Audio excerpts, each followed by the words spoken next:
తరువాత అధ్యాయాలలో వివరింపబడనున్నట్లు భగవంతుడు ప్రకృతిలోని విశ్వకలాపాలపై నియంత్రణను కలిగి ఉన్నాడు. భౌతిక ప్రకృతి స్వతంత్రమైనది కాదు, అది భగవంతుని నిర్దేశానుసారము పనిచేస్తున్నది.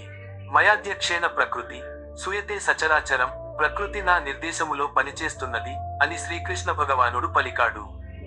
భౌతిక ప్రకృతిలో అద్భుతమైన విషయాలు జరగడం చూసినప్పుడు ఈ జగత్తు వెనుక అధికారి ఉన్నాడని మనము తప్పక తెలుసుకోవాలి.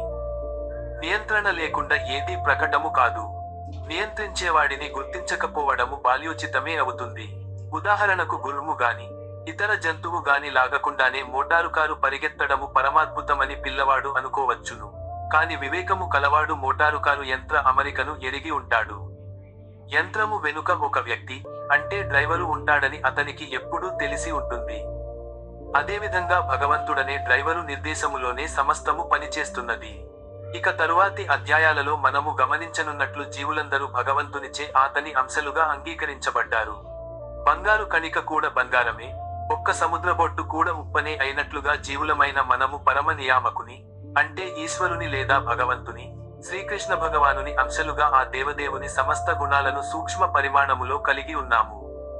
ఎందుకంటే మనము సూక్ష్మ ఈశ్వరులము, ఆధీన ఈశ్వరులము. ప్రస్తుతము మనము అంతరిక్షాన్ని, గ్రహాలను నియంత్రించే యత్నంలో ఉన్నట్లుగా ప్రకృతిని నియంత్రించడానికి ప్రయత్నిస్తున్నాము. ఈ నియంత్రించే స్వభావము శ్రీకృష్ణునిలో ఉన్నది కాబట్టే ఇక్కడ ఉన్నది. కాని ప్రకృతిపై ఆధిపత్యము చెలాయించే స్వభావము ఉన్నప్పటికీ మనము వరమ నియామకులము కామని తప్పక తెలుసుకోవాలి. ఇదే భగవద్గీతలో వివరించబడింది. భౌతిక ప్రకృతి అంటే ఏమిటి? ఇది కూడా భగవద్గీతలో అపరాప్రకృతిగా వివరించబడింది. జీవుడు పరాప్రకృతిగా వివరించబడ్డాడు. అపరాయైన పరాయైన ప్రకృతి పర్వత నియంత్రణలో ఉంటుంది. ప్రకృతి స్త్రీ స్వరూపిణి. భార్యకలాపాలన్నీ కరమే అదుపు చేయబడినట్లు ఆమె భగవంతుని